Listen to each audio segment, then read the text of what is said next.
The great debate, the East versus the West. Here we're going to be judging these two orchids, but we're not just judging apples versus oranges. Here we're judging bananas versus plantain. Here we have the moth orchid versus the butterfly orchid. Phalaenopsis, Psychopsis. So we see there already there's a lot of similarities happening. So this should be a fair judgment at the end. Welcome to the Nature Company.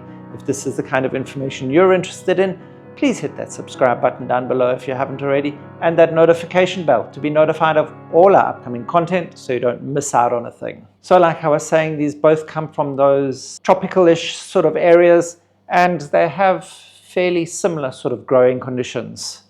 And it's in their flowering that there is the differences that really start to appear. But we'll get to that as we get through the video. We'll start off with having a look at their leaves. Indeed, their leaves look very similar themselves too. Both those broad leaves that come to a point, and they're both relatively stiff. But you'll notice the Phalaenopsis leaves are actually just slightly more fleshy than what the Psychopsis leaves are. So that means that they can hold more moisture. And in that, the Phalaenopsis are monopodial, means they don't have a pseudobulb, they have a growth form that just grows directly up from a single point. Whereas Psychopsis is sympodial. They have these relatively smallish, rounded, flattened pseudobulbs, and they grow outwards in a clumping form. Also, they have slightly thinner roots than those big, fat, juicy Phalaenopsis roots. Oopsie, here we go. East should be this side, that's the west. Sunrise, sunset. Actually, the colors kind of match too. So, what we're talking about is those roots, the big fleshy roots on the Phalaenopsis, and the thinner, more fragile roots on the Psychopsis. And with the pseudobulbs and no pseudobulbs, but strangely enough, they have the same sort of water requirements. They need water all year round. They don't necessarily go through a rest period during winter, although Phalaenopsis sometimes do like to take a short break. But they continually grow throughout the year, which means they need moisture continually. They don't like to get those dry periods that Cattleyas or Dendrobiums like to get. And in this is the reason that those Phalaenopsis have those big, thick, fleshy leaves. That's to store the moisture. And with these relatively small pseudobulbs for the size of the leaves that the Psychopsis get, and because they're so flattened, they don't hold that much moisture, and they tend to wrinkle relatively easily if there is water stress on the plant. So neither of them like that dryness. They both like constant moisture supply, which again brings us back to those roots. Those roots then need a nice, well-drained, well-aerated media. Because you're going to be wanting to water them frequently to help keep the moisture levels up, that water is going to need to drain out quickly, which means there's going to be a need for that extra air holding capacity of the media to allow for air movement so that you don't land up in an oxygen-deprived environment that will then rot the roots. So a nice, well-drained, well-aerated medium for both of them. And then when it comes to pot size, your Psychopsis will slowly land up getting bigger and bigger and bigger and need a bigger pot, whereas your Phalaenopsis will probably be able to remain in the same size pot for basically the rest of its life.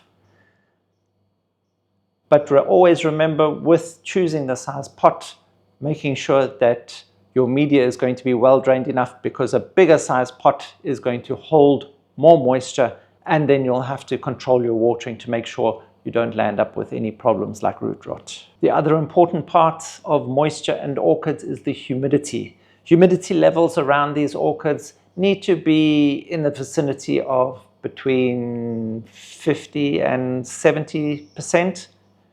That's where they're both going to do their best. Preferably out of the 50 mark, we want to go between 60 and 70% to really get the maximum out of these orchids, but they will both accept those slightly lower humidity levels as long as you're managing your watering. Because remember, the lower the humidity in the air, the more evaporation will take place and the faster your pot will dry out.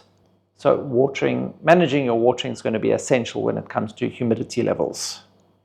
You can always use things like humidifiers and humidity trays just to keep the humidity in and around the area of your orchids up a bit so they can breathe easily. And then also remember, the higher your humidity levels, the more air movement you need, because we don't want to encourage fungal growth. So there again, both your humidity and water levels are pretty consistent with these two plants, although the Phalaenopsis can take higher humidity levels up to 80%, even 90% without problems. But we like to keep the Sarcopsis down to those 70% levels so that we don't cause any problems with those fine roots and rot.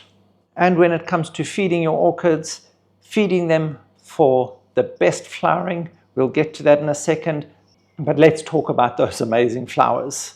With your Phalaenopsis, you have a much broader spectrum of flower color, flower size, flower shape. That's because the genus has a much broader pool of genetics to draw from. There's so many different species of Phalaenopsis that can be interbred with each other to produce amazing hybrids of almost any color in the rainbow, and the size of those flowers can vary from miniature up to great big huge giant ones.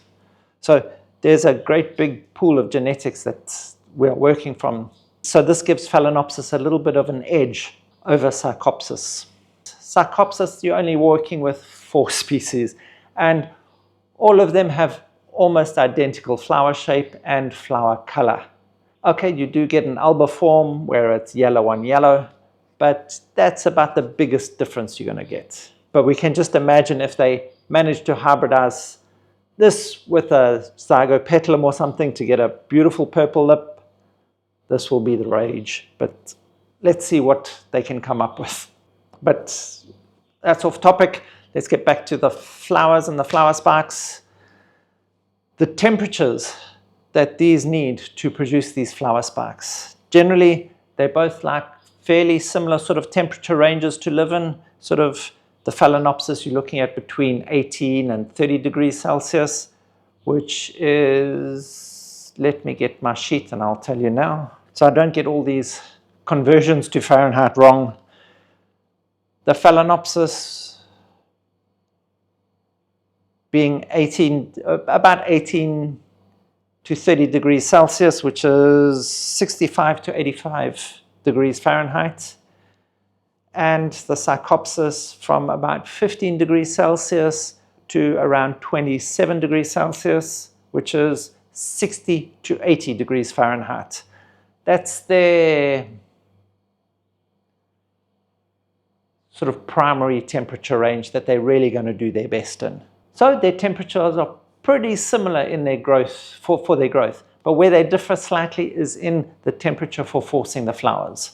Phalaenopsis likes to get that big temperature difference to force the flowering.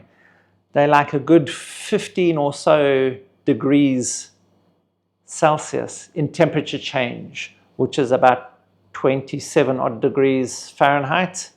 So you want to take your plant down to perhaps sort of in the 15 degrees Celsius mark in the evenings, which is around 58 to 60 degrees Fahrenheit, and then allow an increase in temperature of around 15 degrees to really force those flower spikes to come up. And so with your Sarcopsis, when they flower the best is when they're getting a fairly narrow range, around 10 degrees Celsius, which is around 18 degrees Fahrenheit in day-night temperature differences. That's when they put on their best show. And this is generally when they are at the higher temperatures in their range. So they basically on the opposite scale here. Phalaenopsis will do that at the lower range of their temperatures and Psychopsis at the higher range of their temperature. And with your Psychopsis, if they get too cool, their flowering is either suspended or delayed until the environmental conditions come back up, temperatures rise, and then will push out a new bloom. And what am I talking about? Delaying their blooming. Well, they're sequential bloomers. So they'll put up this long flower spike and open up a bloom, and then as that one starts to fade, so they'll get ready pushing up for another one.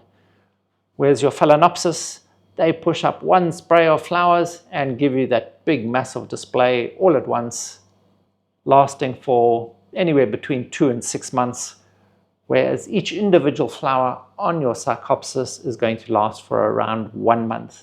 But then after about a month and a half or so, you get the next bloom then coming up and producing a beautiful display. But then you say to me, isn't Phalaenopsis also sequential blooming? Because when that's finished, one of these little side nodes then will send up another set of flower spikes. Well, not really, but that's a whole nother story, because along with that branching on their flower spike, they can also produce kikis as well. So if you're looking at Psychopsis, they can do exactly the same thing. They can branch their flower spikes and produce more blooms, but it's not dependent on that old flower having died. Both branches on that spike can still bloom. Whereas on your Phalaenopsis, once your end flowers are finished and it's produced a new branch with a new set of spikes, those old flowers are dead already. And invariably with your Phalaenopsis, those flowers are going to be less vigorous, they're going to be smaller, and there'll probably be fewer of them each time it branches out and reflowers off that same spike. So often with Phalaenopsis, we then just go in and cut off that flower spike once the main set of flowers is done. But with Psychopsis, you're never going to do that. You're never going to cut off that flower spike until it is completely dead and brown, because this is going to keep growing up and keep flowering off the top. And these flower spikes can last for 10 to 12 years and you can still get flowers off of them. That's one of the incredible things about Psychopsis. And so when it comes to their major flowering time, because of that difference in temperatures that forces their flowering, Phalaenopsis generally is a sort of spring flowerer because it's taken those winter temperatures to push out those flower spikes and get the flowers, or spring or summer, when those flowers start to open. And Psychopsis will generally be a summer flowering. But again, Psychopsis will flower throughout the year, just with the majority of the flowers on during those hotter times of year.